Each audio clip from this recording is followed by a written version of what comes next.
kiss and capture. So, how did this strange, gravitationally bound duo form? For many years, the leading theory was a scaled-down version of our moon's birth, the giant impact hypothesis, where a massive Kuiper belt object slammed into proto-Pluto, creating an orbiting debris cloud that coalesced into Charon.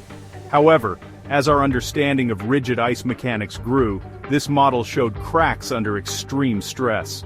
More recent, sophisticated simulations, often run by researchers like those at the Southwest Research Institute, favor a different event, the kiss and capture theory.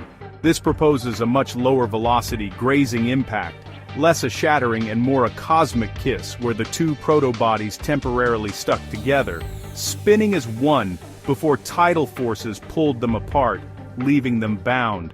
This scenario explains how both worlds survived largely intact, aligning with observations showing Pluto is about 70% rock, while Charon is only about 55% rock, suggesting they did not thoroughly mix. Crucially, this story explains the system's heat, as the immense tidal friction during their separation deposited tremendous heat deep inside both worlds.